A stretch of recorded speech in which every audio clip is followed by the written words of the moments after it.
الحمد لله رب العالمين، والصلاة والسلام على محمد بن عبد الله الأمين وعلى آله وصحبه أجمعين. أما بعد، وقد قال الله تبارك وتعالى في القرآن المجيد: أعوذ بالله من الشيطان الرجيم، بسم الله الرحمن الرحيم. يا أيها الذين آمنوا أطيعوا الله ورسوله وأولي الأمر منكم،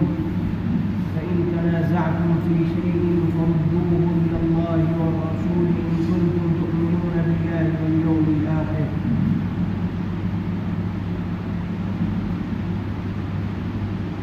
میرے محترم بزرگوں اور دوستوں،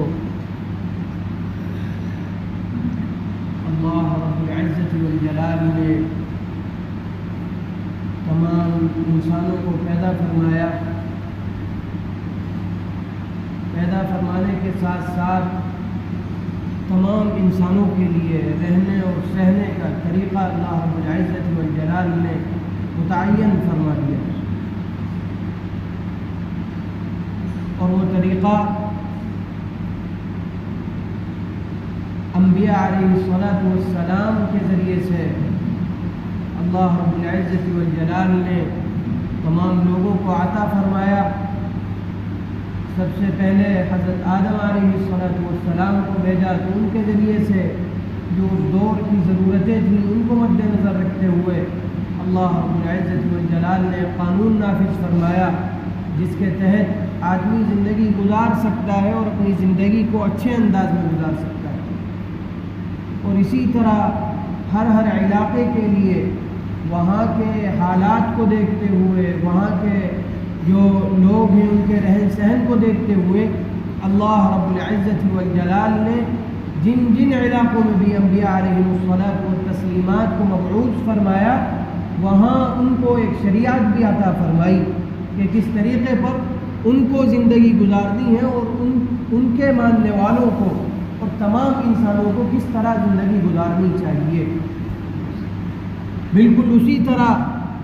اللہ رب العزت والجلال نے آخری نبی حضرت محمد عربی صلی اللہ علیہ وسلم کو بھی ایک گائیڈ بک اور زندگی گزارنے کا، جس کے اندر پورا کا پورا طریقہ ہے پیدائش سے لے کر اور آخری سانس تک، وہ گائیڈ بک قرآن کریم کی شکل میں اللہ رب العزت والجلال نے اپنے حبیب کو عطا فرمائی. قرآن کریم کے اندر اور اس سے پہلے کی جو کتابیں، آسمانی کتابیں ہیں، ان کے اندر جو ایک فرق ہے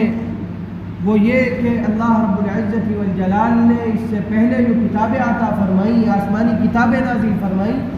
وہ کسی خاص علاقے کے لیے، کسی خاص قوم کے لیے عطا فرمائیں. لیکن اللہ کے نبی علیہ الصلاۃ والسلام کو جب آخری نبی بنا کر اللہ رب العزت والجلال نے مبعوث فرمایا، تو پوری انسانیت کے لیے آپ کو نبی بنا کر بھیجا، اور آپ کو جو کتاب دی وہ پوری انسانیت کے لیے رہنما کتاب دی، پوری انسانیت کے لیے. اور قرآن کریم کے اندر ارشاد فرمایا گیا: قُلْ يَا أَيُّهَا النَّاسُ إِنِّي رَسُولُ اللَّهِ إِلَيْكُمْ جَمِيعًا، کہ لوگوں، ہم نے تمہاری طرف، تمام لوگوں کی طرف، اس کے اندر مذہب کی بنیاد پر، نسل و رنگ کی بنیاد پر، علاقے کی بنیاد پر، خاندانوں کی بنیاد پر کوئی تفریق نہیں ہے، تمام لوگوں کی طرف ہم نے تم کو رسول بنا کر بھیجا. اے پیغمبر، آپ تمام لوگوں سے کہہ دیجئے: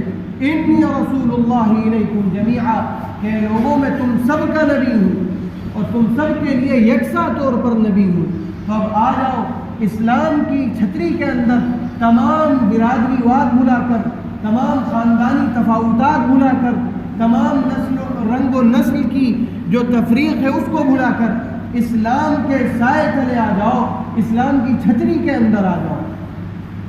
یہ قرآن کریم نے 1400 سال پہلے اللہ کے نبی علیہ الصلاۃ والسلام کے ذریعے اعلان فرما دیا قرآن کریم کے اندر.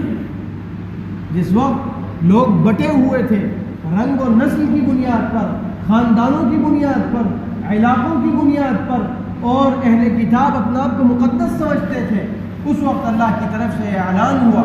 کہ اب کوئی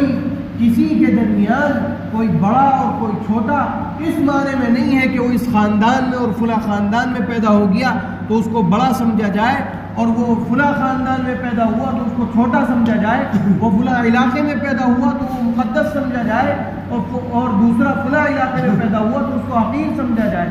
اس بنیاد پر اب اسلام کے اندر کوئی تفریق نہیں۔ اللہ کے نبی علیہ السلام کو جب بھیجا گیا تو ان تفاوتات کو اللہ رب العزت والجلال نے پہلے مرحلے کے اندر ختم کر دیا، اور اللہ کے نبی علیہ السلام نے اعلان فرمایا لا فضل لعربی علی عجمی، کسی عربی کو کسی عجمی پر غیر عربی پر کوئی فضیلت نہیں۔ لا فضل لعربی علی عجمی ولا لعجمی علی عربی، اسی طرح کسی عجمی کو کسی عربی پر فضیلت نہیں۔ ولا لأبيض على أسود ولا لأسود على أبيض إلا بالتقوى، اور نہ ہی کسی کالے کو کسی گورے پر فضیلت ہے اور نہ ہی کسی گورے کو کسی کالے پر فضیلت ہے۔ اللہ کے نزدیک فضیلت کا معیار جو ہے وہ تقویٰ ہے۔ تو میرے محترم بزرگوں دوستو، اللہ تبارک و تعالیٰ نے یہ کتاب جو تمام انسانوں کے لیے یکساں طور پر رہنمائی کے لیے بھیجی تھی، اس کتاب کے اندر زندگی گزارنے کا طریقہ عطا فرمایا، اور اس کتاب کو اپنی زندگی کے اندر جس نے سب سے زیادہ بہترین انداز میں گزار کر دکھایا وہ ذات گرامی حضرت محمد عربی صلی اللہ علیہ وسلم کی ذات ہے۔ آپ نے صرف کہا نہیں لوگوں سے کہ قرآن پر عمل کرو، بلکہ آپ نے اپنی زندگی سے قرآن کریم پر عمل کر کے دکھایا۔ ایک مرتبہ اما عائشہ رضی اللہ تعالی عنہا کے پاس ایک صحابی تشریف لے آئے اور آ کر دریافت کیا، اے اماں، اللہ کے نبی علیہ السلام کی اچھے عادات بیان فرما دیجئے، اخلاق بیان فرما دیجئے، آپ کا طور طریقہ بیان فرما دیجئے۔ اما عائشہ رضی اللہ تعالی عنہا نے جواب دیا کہ کیا تم قرآن نہیں پڑھتے؟ کیا تم قرآن نہیں پڑھتے؟ جو قرآن کے اندر اللہ تبارک و تعالیٰ کی طرف سے احکامات آتے ہیں، اللہ کے نبی علیہ السلام ہو بہو 100% اس پر عمل کر کے دکھاتے ہیں۔ تو جو قرآن میں لکھا ہے وہ اللہ کے نبی علیہ السلام کی زندگی میں آپ کو ضرور ملے گا۔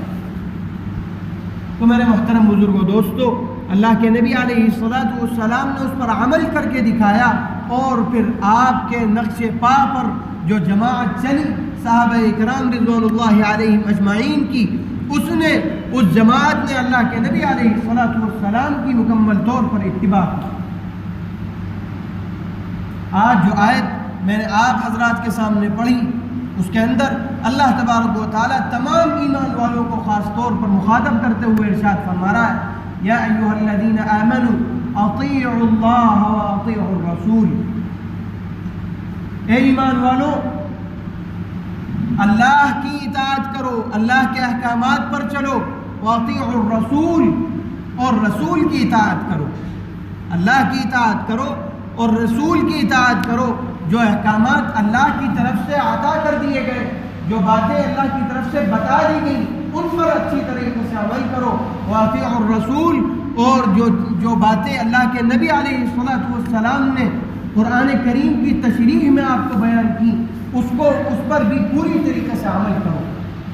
وَأُولِي الْأَمْرِ مِنْكُمْ، اور تم میں جو ذمہ دار ہوں، تم میں جو بڑے ہوں، تمہارے جو خلیفہ ہوں، تمہارے جو حکمراں ہوں، نیک حکمراں، ان کی بھی اتباع کرو۔ فَإِن تَنَازَعْتُمْ فِي شَيْءٍ، اور جب تم آپس میں زندگیاں گزارو گے، جب تم آپس میں رہن سہن کرو گے، تو کیونکہ شیطان تمہارا ازلی دشمن ہے، وہ تمہارے درمیان پھوٹ ڈالے گا، کچھ چیزوں کے اندر تمہارے درمیان اختلافات ہوں گے، کچھ چیزوں کے اندر تم آپس میں ایک دوسرے سے جھگڑو گے۔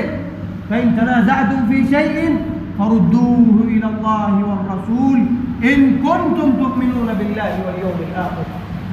تو جب تمہارے درمیان اختلاف ہو جائے، تم کسی بات پر لڑنے لگو اور کسی بات پر تمہارے درمیان چپقلش پیدا ہو جائے، تو پھر اس کا طریقہ یہ ہوگا کہ اس بات کو، اس معاملے کو اللہ کی عدالت میں لے جاؤ، رسول اللہ کی عدالت میں لے جاؤ، اور وہاں جا کر قرآن کھولو، اور دیکھو کہ جب اللہ کے نبی علیہ السلام کی مجلس میں واقعہ پیش ہوا تھا تو آپ نے اس کے سلسلے میں کیا حکم فرمایا تھا، آپ کی طرف سے فیصلہ کیا کیا گیا تھا؟ فَإِن تَنَازَعْتُمْ فِي شَيْءٍ فَرُدُّوهُ إِلَى اللَّهِ وَالرَّسُولِ، جب کسی بات میں اختلاف پیدا ہو جائے، آپس میں لڑ پڑو، تو اللہ کی طرف اور اس کے رسول کی طرف اس معاملے کو پھیر دو، ان کے سپرد کر دو۔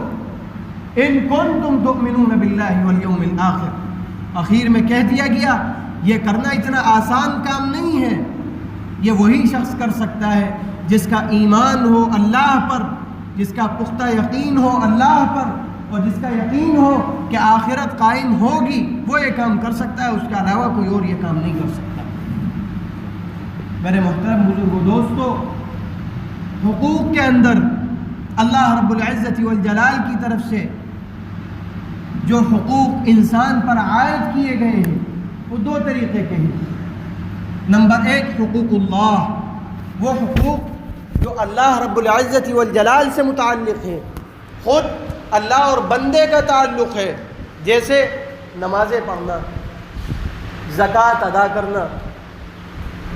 حج کرنا، روزے رکھنا، یہ وہ حقوق ہیں جو بندے کے درمیان اور اللہ کے درمیان۔ بندہ کر رہا ہے، بہت اچھی بات ہے، اللہ رب العزت والجلال کی طرف سے اجر ملے گا۔ بندہ نہیں کر رہا ہے تو ہو سکتا ہے اللہ کی طرف سے پکڑ ہو جائے، اور ہو سکتا ہے اللہ تبارک و تعالیٰ معاف فرما دے، ہم پختہ طور پر کچھ نہیں کہہ سکتے۔